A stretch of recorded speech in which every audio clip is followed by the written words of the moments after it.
翻到嚟時移世易嘅時間，咁今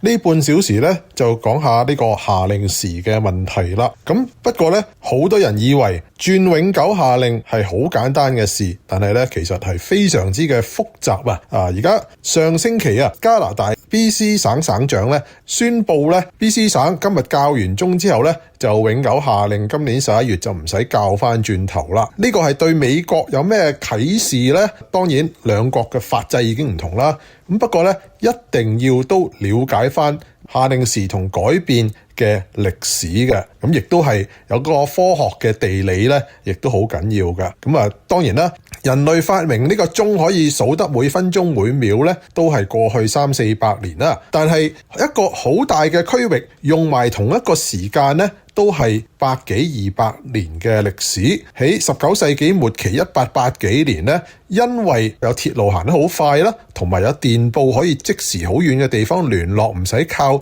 實物帶信啦，咁所以每個地方當陣時就係用自己嘅縣省鎮中心啲人都識計經度，每一度咧就係差4分鐘個太陽啦。咁但係每一個地方 set 住自己個標準時間，你行一個省行一個縣又差幾分鐘咧？嗰陣時呢啲嘅 local 嘅 mean solar time 咧，平均太陽時咧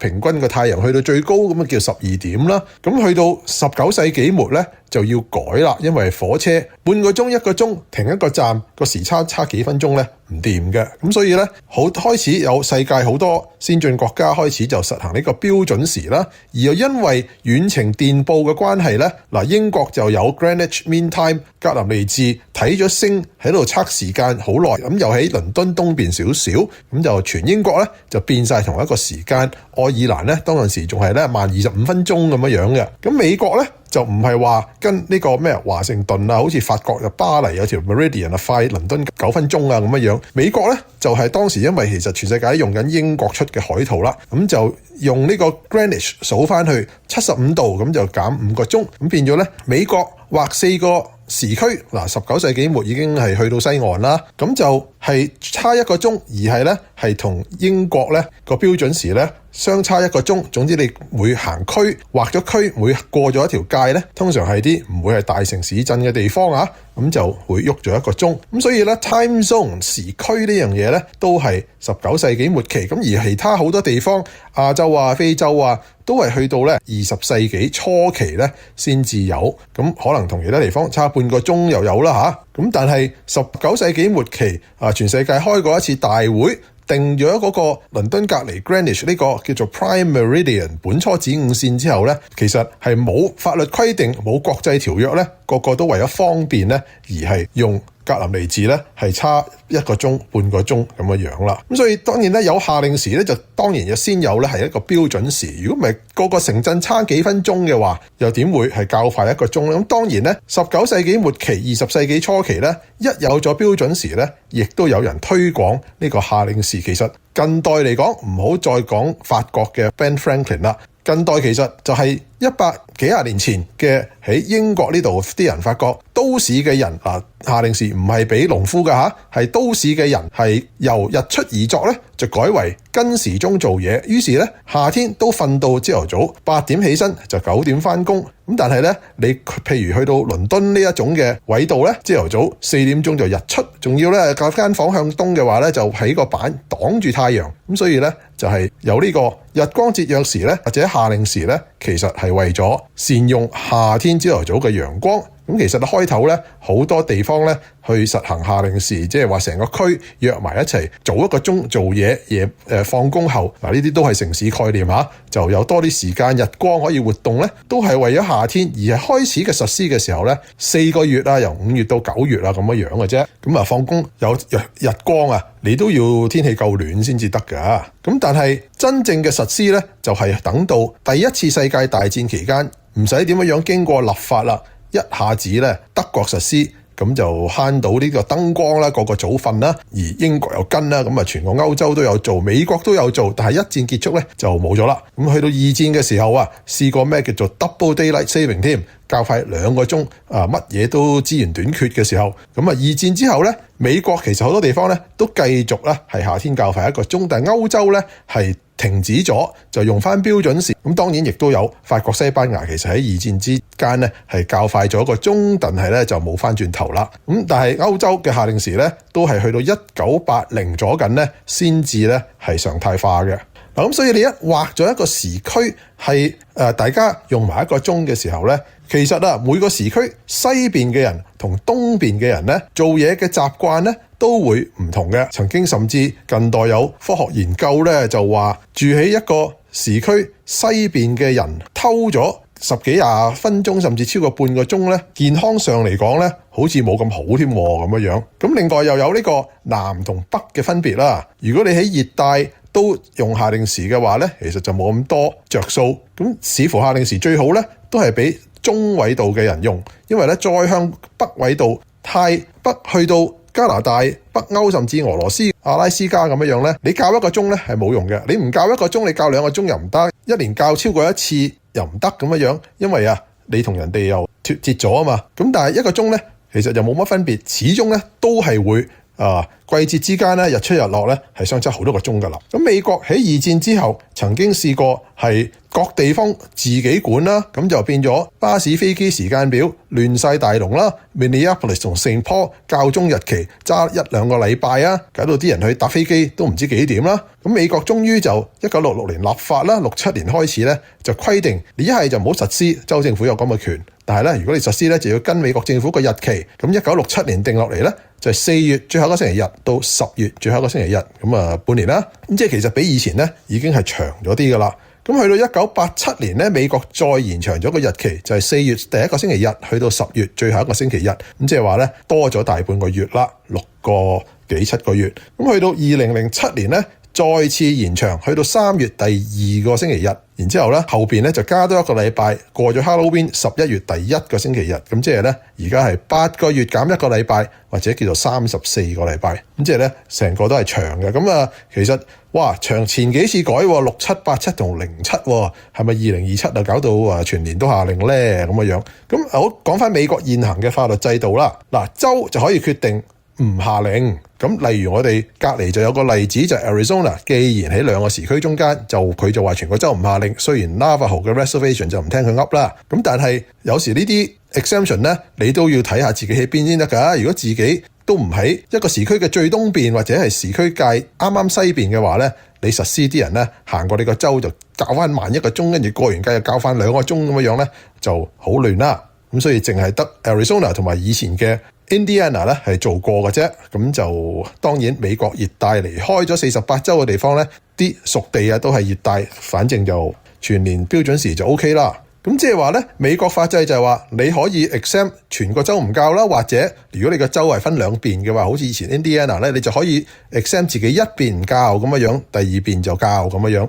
咁 Indiana 咧嗰陣時就係大部分嘅地方全年 Eastern Standard， 咁但係咧就變咗實際上咧就跟咗芝加哥，咁冬天就跟紐約咁樣。咁但係咧而家好多人咧好多州咧就係想全年夏令，但係咧法制上係冇可能噶嘛。你一係咧就 exempt 咗做夏令，就唔夏令。咁但係係咪冇辦法較快1個鐘咧？咁其實係得㗎。你只要咧向美國嘅DOT 交通運輸部去申請，佢有一個專門嘅部門咧，就係負責劃時區界嘅。咁所以就唔可以俾你啲州亂嚟啦，係佢劃條街，就唔可以搞到咧係打橫行10個 county 咧就校5次鐘咁樣噶嘛。但係咧而家好多個州立法話想全年夏令，但係冇一個州咧係向 DOT 咧係申請話，喂，唔該你，我搬入下一個時區，東邊嗰個時區，咁咪永遠全年校快1個鐘咯。然之後我再 exempt 翻自己唔用夏令，咁咪搞掂咯。咁當然啦，如果淨係加州做嘅話咧 ，DOT 就一定唔批嘅，除非係你連埋Nevada 一齊做。因為你由加州揸車去到 Nevada， 無論係80入 Reno 定係15去 Las Vegas 啊，咁冬天夏令 Nevada 又回復標準時，唔通你又較慢1個鐘，咁然之後去到 Utah 又較快1個鐘咩？咁但係總之而家咧係個個州都立法想全年夏令，但係冇一個州咧就向 DOT 申請搬時區，咁變咗咧世界上咁多大件事發生咧，國會咧就唔得閒理呢啲嘢。另外就因為頭先講到東西生活習慣同民意又會有差異，南北又會有差異，你要全美國一齊結束夏令，一齊永久夏令時，又點會唔造成好多嘅混亂，就係話好多地方會向 DOT 申請改區呢？同埋民意上呢，根本就冇一個共識，就係話究竟係想全年下令定係全年標準呢？兩邊都有意見，仲有一個會有好混亂嘅未知數呢，就係話究竟你啲人改咗永久下令之後，會唔會褪軚唔中意要改翻轉頭呢？咁如果再加埋一啲同 DOT 申請改中，如果幾千個縣係咁申請嘅話，改區咁真係亂晒大龍噶喎。咁所以其實呢，澳洲西澳呢就曾經試過呢係試2年嘅下令，就話明2年之後呢就試完再決定公投嘅。咁結果咧，佢哋就唔要嘅。所以咧，聲明先咧，我就係一個全年下令嘅悲觀主義者。頭先我都講晒點解啦，太多未知數同埋混亂嘅種子起晒度啦。咁所以咧，如果你今次話俾我聽 BC 省長宣布永久下令時，咁原本我就係呢個全年下令悲觀主義者啦。但係我覺得咧，呢個咧係非常之好嘅舉動。假設今年淨係 BC 改，而其他咧係未喐嘅時候咧，我覺得咧呢個 BC 省咧係一個明智嘅決定啦。就因為咧，我將佢睇成一個試驗嘅性質，咁究竟好唔好咧？不如揾佢試下先啦。佢試完，其他人就知噶啦。咁即係話咧，佢而家今年嚟緊冬天開始咧，成3個幾4個月嘅時間咧，溫哥華就快西雅圖1個鐘。咁咧，所以溫哥華嗰啲人嘅體驗咧，就可以話咧，就為咗我國華盛頓州嘅州民咧，就指明方向啦。好啦，講翻加拿大嗰邊嘅情況咧，就冇一個美國嘅聯邦嘅限制啦。咁就各地嘅地方咧，對於自己跟邊個鐘同埋校唔校下令咧，都好大嘅自主權嘅。咁省級要通過到噶。咁甚至每年校鐘嗰2晚係幾多點校咧，都曾經有自主權。不過咧，最近已經改晒啦。美國就規定2點變3點，2點變1點。咁但係加拿大咧就曾經都好多種唔同嘅，12點變翻11點都有噶。咁但係最近總之2007年嗰次之後咧，美國國會一改，咁加拿大又冇辦法唔跟啦。當時嘅情況咁但係咧都係各個省立法嘅啫。總之最後嘅關頭咧，就個個都立齊咁同美國保持翻一次啦。咁同埋咧嗰陣時咧，將啲校鐘時間咧就改晒同美國一樣，2點變3點，2點變1點啦。咁所以加拿大咧而家省長就可以宣布今年年尾唔校翻標準啦。但係其實而家嗰個情況係點咧？咁其實 BC 省咧，你唔好以為西岸就一定 Pacific Time， 但係其實咧 BC 省咧係有3種嘅時區嘅。咁喺 BC 省嘅東邊雖然都仲係呢個 Continental Divide 嘅西邊，即係未上到山脊嘅頂啦。咁但係佢哋要去大城市咧，已經係最接近咧，就係落去 Calgary 同 Edmonton， 就係 Alberta 嗰邊噶啦。Alberta 就係應該全部都係 Mountain Time 啦。咁所以 BC 省東部咧，其實已經有一好大嘅範圍咧，係同 Alberta 一齊嘅 Mountain Time。咁但係咧，中間亦都有幾個嘅地方咧，都係幾個大城鎮啦，就係咧全年嘅，好似 Arizona 咁係 Mountain Standard Time 嘅。咁即係話咧，夏天佢哋會同溫哥華嘅 Pacific Daylight Time 一樣咧，冬天咧就會同 Alberta 嘅 Mountain Standard Time 一樣啦。然之後咧，係前幾年BC 上邊嗰個 Yukon Territory 咧，佢哋就改咗咧，就係唔校鐘啦。佢哋嗰度即係 BC 同上邊已經係60度北緯嘅分界啦，60幾度校唔校鐘都冇所謂噶啦。太陽日出日落都係冬天到夏天相差好多個鐘噶啦，甚至上邊就話全日黑全日光噶啦。咁佢哋咧原本好多10年前就叫做 Yukon Time 咧，就再慢美國加拿大西岸1個鐘嘅。咁但係後來佢哋就改咗 Pacific Time 啦。咁同 Alaska 就爭1個鐘啦。咁後來再改啦。咁前幾年咧就改咗話，我哋而家咧係永久嘅西岸下令，你又可以當佢係 Mountain 嘅 Standard 啦。咁變咗咧，其實 Yukon 係比 BC 大部分地方係西啲嘅。但係咧，如果你夏天由 Alaska 進入 Yukon 之後，一路揸到落嚟加州，甚至落到去巴哈都係同1個鐘啦。但係冬天咧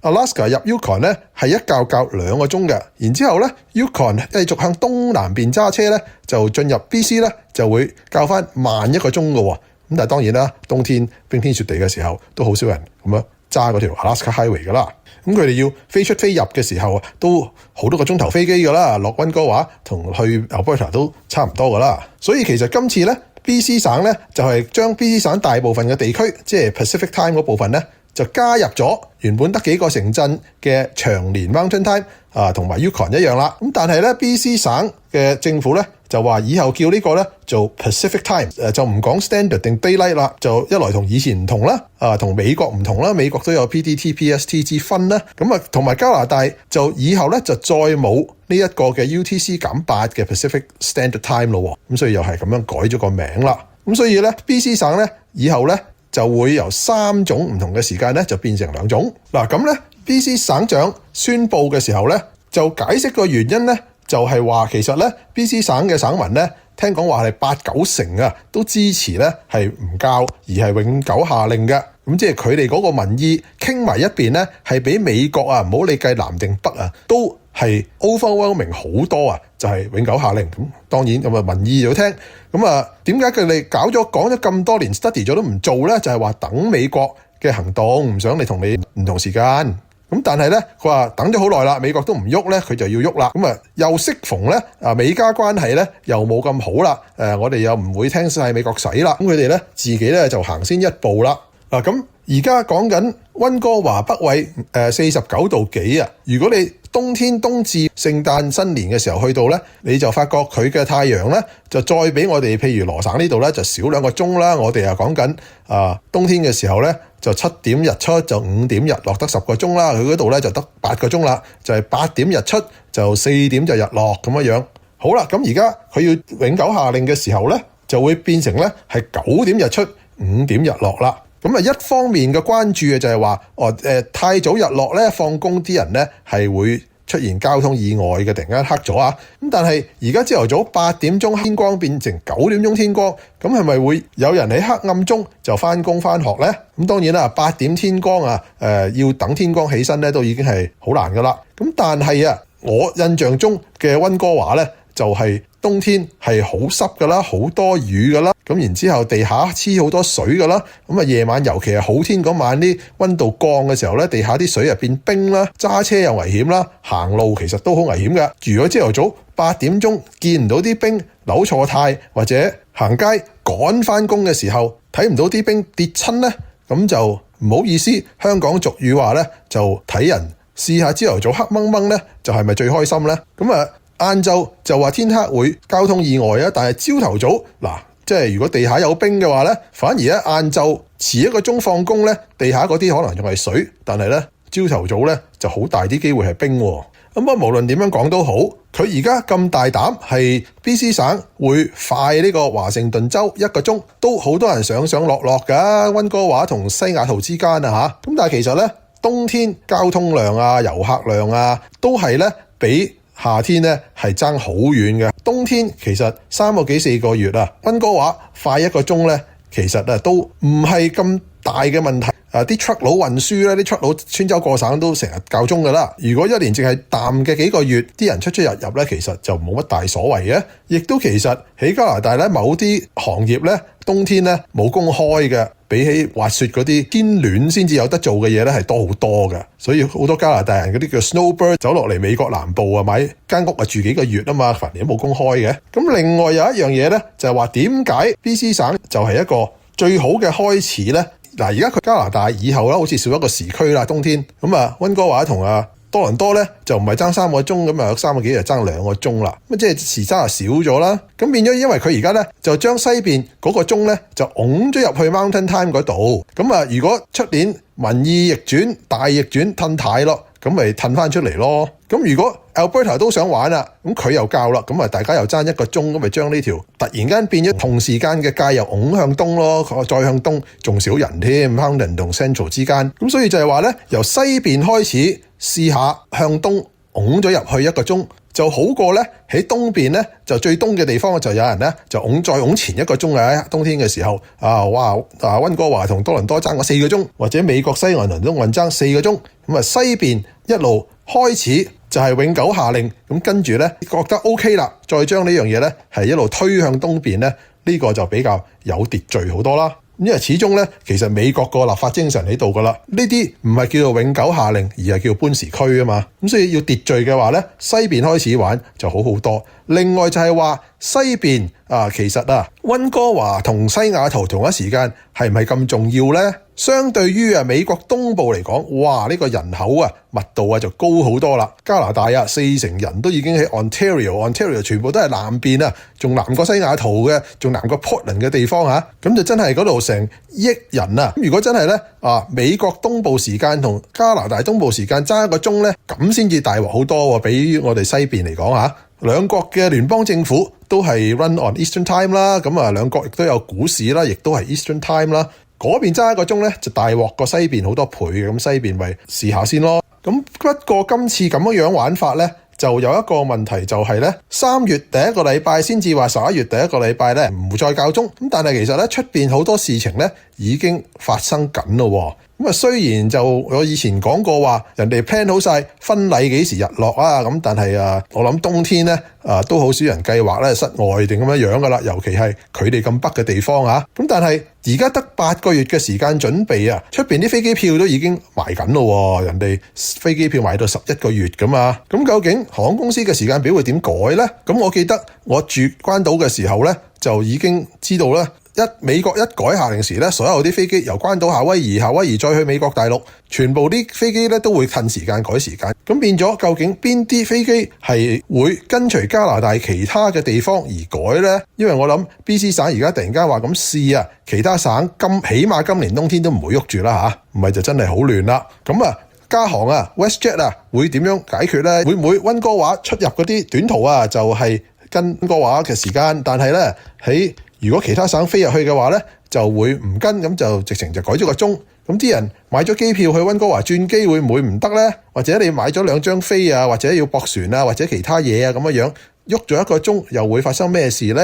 咁所以咧要改咧，上次美國改咧05年立法，07年先生效咧，俾成年啲人去準備，人又好，電腦又好，交通時間表又好。咁所以美國咧美國啲法律就入咗國會2年通過，個標就會 die 噶啦，又要重新提過噶啦。以前提過嗰啲咧都冇晒效啦。今次而家喺美國眾議院咧，突然間就出咗條標，就有一個 Florida 嘅共和黨嘅眾議員，佢一個人啫，就懟咗條標出嚟，參議院又冇，又冇咩 bipartisan，就話咧不如又永久夏令同永久冬令傾唔埋嘛。我出條標就出嚟咧，就係話改 compromise 啦，半個鐘，全部嘅美國嘅時間咧，就由而家夏令同冬令之間咧就差半個鐘，就永久搞掂佢啦。咁我見到佢個內文咧，就將原本就話，首先佢就有段文就話廢咗個夏令時，然之後咧就話第一區就係波多黎各嗰區啦，就由 UTC 減4咧，就喺度減 3.5， 咁然之後咧 Eastern Time 就由5變 4.5 咁樣，一路數到去咧係關島北馬嘅查莫羅標準時都變成咧係加 10.5， 咁我睇到佢咧就非常呢個唔知邊個助理寫出嚟嘅咧，就非常之嘅粗疏。人哋根本熱帶根本就唔想玩呢個夏令時，做咩要搞人哋半個鐘咧？仲有最大嘅一件事咧，就係一啲完全冇見過世面嘅美國人啦。喂，你估全個美國10個時區改晒做半個鐘咁啊搞掂啊？唔好話人哋好多地方根本唔想夏令先啦，大佬你喐人哋唔喐，加拿大未必喐，而家咩關係啊？墨西哥唔喐，你同全世界突然間嘅時差變晒做半個鐘嘅時候，你班鄉下佬就可以將個鐘較快半個鐘啫。但係人哋要同出邊計時差嘅時候，好多全世界雖然話而家機器發達啦，但係人嘅習慣，尤其係老一代嘅人嘅習慣晒㗎咯，幾多個鐘嘅時差，你而家加個半個鐘落去咧，會有大量嘅人咧係做唔到心算，或者咧係搞亂嗰個鐘數。我自己就身處航空同氣象之間啦，所有好多嘅資料全部都係用世界時為標準噶嘛。咁我自己做咗咁多年都習慣晒，冬天又點，夏天又點計。咁你而家要咁多行業嘅人同出邊有聯繫嘅人，用緊世界時嘅人，突然間要習慣一種新嘅計法呢？哇！你係咪真係想印度嘅人習慣晒半個鐘嗰啲呢，就嚟搶晒我哋份工呢？除咗印度之外所有而家同世界時差唔係整數小時嘅地方呢，都係一啲唔使同出邊聯絡嘅落後地方嚟㗎。數俾你聽啦，阿富汗 UTC 加4個半啦，伊朗加3個半啦，尼泊爾快印度15分鐘加5.45啦。緬甸啊加6個半啦，澳洲中部啊你都唔會飛得好遠嘅，除咗直至最近有飛機嚟三藩市啦，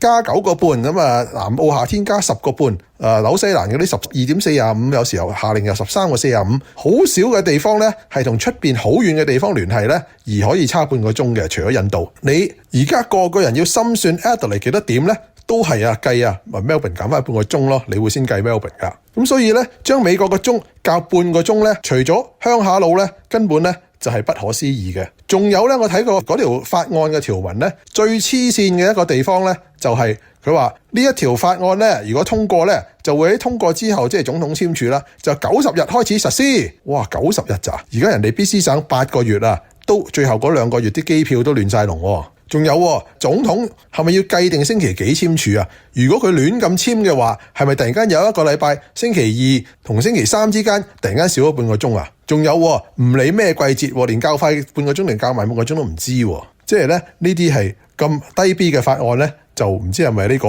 鄉下佬先至寫得出啦。咁總之，我個人經過喺美國住咗幾廿年嘅體驗咧，可以做出嘅評論咧就係話，其實2007年。再將夏令時由6個幾月延長到7個幾8個月咧，呢個先至係造成咁多人唔中意較鐘嘅原因。咁而3月第2個星期咧，實在係太早；11月第1個星期咧，實在係太晏。縮翻短咧，我唔喺度講下，即係 exactly 會幾多點日出幾多點日落咧。好多人嘅適應咧係會容易好多，加上而家有20年前冇嘅科技啦嚇。咁但係咧，今次 BC 省話要永久改變咧，我當佢一個嘗試啦，咁都唔係壞事。總之咧，就唔好俾我烏鴉口講中啦嚇，就好似70年代咁咧，幾宗嘅校巴意外啊，死咗啲細路咧，就令大家咧唔敢再冬天夏令啦。好，今日節目嚟到呢度，下次節目時間再見，拜拜。